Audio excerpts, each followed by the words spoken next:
Bom dia pessoal, tudo bem? Pessoal, hoje eu tô aqui no meu orquidário para estar explicando aí o pessoal um pouco o tema sobre a rega de suas plantas. Eu aqui, pessoal, já acabei aqui de estar molhando minhas plantas aqui. Primeiro passo, pessoal, para saber quando se deve molhar suas plantas é o seguinte. O primeiro passo que você deve fazer é você tá pondo o dedo dentro do substrato de suas plantas para ver se está totalmente seco, para assim você fazer uma nova rega. Muitas plantas, muitas vezes, pessoal, as pessoas aí acabam matando as suas orquídeas aí, mas em questão desse tema, que é a rega. Às vezes a pessoa molha muito a sua planta, às vezes ela não espera fazer uma secagem para estar fazendo outra novamente. Eu aqui no meu orquidário, pessoal, igualzinho eu tinha explicado num vídeo anterior, eu tinha falado sobre que eu faço minhas regas de 1 a 2 vezes na semana. Isso varia muito, pessoal, de localização, de território, onde que você está. Que às vezes, onde que você tem seu orquidário, seja um local mais seco, às vezes você vai precisar de ter mais regas em suas plantas. Às vezes você mora em um local onde ocorre muita umidade, às vezes você precisa ter cuidado já com a rega, às vezes você precisa ter uma lona plástica aí para ter um pouco da diminuição da rega, principalmente em tempos de chuva. O que ocasiona, pessoal, a morte de suas plantas é o excesso de rega e não a falta da rega, pois as orquídeas são plantas resistentes, elas conseguem ficar aí grandes períodos aí sem água, né? Um longo período aí na natureza e às vezes em torno de 4 meses, a 5 a 6 meses, que são alguns períodos de estações de chuva que demoram entre esses meses aí, elas toleram esse grande período, pessoal.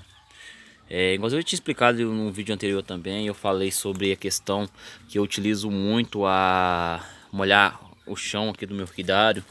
Eu molho muito para ter uma grande umidade relativa do ar aqui dentro da minha estufa. Eu faço como fosse na natureza, pessoal. Ter uma umidade bem elevada num local e evito a rega. Pois porque as raízes das orquídeas não toleram excesso de água. Elas não toleram um excesso de água aí, que elas conseguem absorver muita água aí, pessoal. Elas conseguem absorver muita água aí pelas suas raízes. E na natureza aí, nesse período aí de estiagem, esse período seco, elas absorvem os seus nutrientes, a água, aí durante a noite aí, pessoal, durante as neblinas que fazem durante a noite, ela absorve essas micropartículas do ar em suas raízes, porque a raiz dela é como se fosse uma esponja. Se você perceber, ela quando ela tá seca, ela fica branca, esbranquiçada, estão vendo? E quando você molha aqui, olha, eu só passei uma leve, joguei uma pouca quantidade de água e ela absorve muito bem, bem rápido. Aí ó, vocês podem observar, as raízes ficam totalmente verdes. Então na natureza é assim, pessoal, ela consegue absorver aí os seus nutrientes aí pelo ar.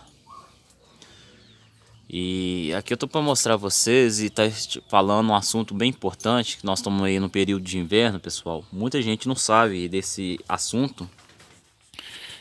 No inverno, pessoal, a gente diminui a rega aí de suas plantas. Por quê?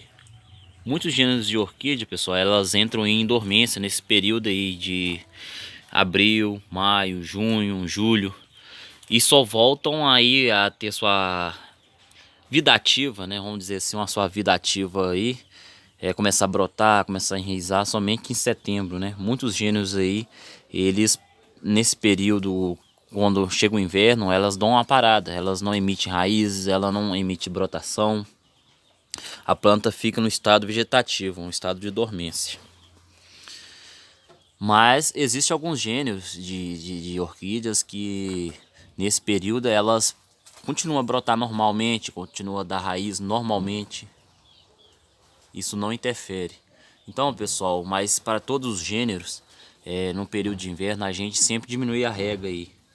Eu aqui no meu orquidário aqui, eu faço aí uma rega aí de cerca aí de uma vez por semana, ou seja, três vezes ao mês, né, no caso, mantendo mais só aí o chão molhado para ter uma umidade bacana dentro da sua estufa, né? E isso aí, pessoal, isso é um fator importante, porque eu já perdi muitas plantas assim, eu não sabia desse assunto. É porque, né, quando ela está em estado vegetativo, a planta ali ela para de sugar nutrientes, adubação, água, ela para ali naquele ali, ela vai viver somente com aqueles nutrientes que ela conseguiu absorver durante os outros meses, que não é o mês do inverno, né? Então esse mês do inverno ela vai ficar somente com aqueles nutrientes armazenados aqui, olha, no seu pseudobulbo, que são isso aqui, que são reserva de nutrientes, reserva de água, o que a planta passa a longos períodos do ano, quando não tem chuva, elas passam aí esse longo período aí com essa reserva de nutrientes aqui. Então o que acontece? Você está regando, você está molhando ela diariamente, essa planta vai sobrecarregar de nutrientes, sobrecarregar de água. O que vai acontecer? Esses bulbos vão começar a apodrecer, suas raízes vão começar a apodrecer por excesso de nutrientes, excesso de água. Isso é um fator aí que acontece realmente, pessoal. Isso aí a gente deve ter bastante atenção nesse assunto. E a voltar à regra novamente, a regra normal que eu falo com vocês, somente aí no período aí de setembro, quando aí tiver com um clima mais quente, esquentando, aí você passa a ter uma regra normal, molhar 2 semanas, até 3 vezes nas semanas. Então, pessoal, fica aí a dica aí para vocês aí, espero ter ajudado a todo mundo a levar um pouco de informação. E qualquer coisa, pessoal, vocês podem estar aí deixando seu comentário, pode deixar o seu like aí, tá compartilhando o vídeo aí, para estar ajudando no canal aí. Muito obrigado, até mais, pessoal.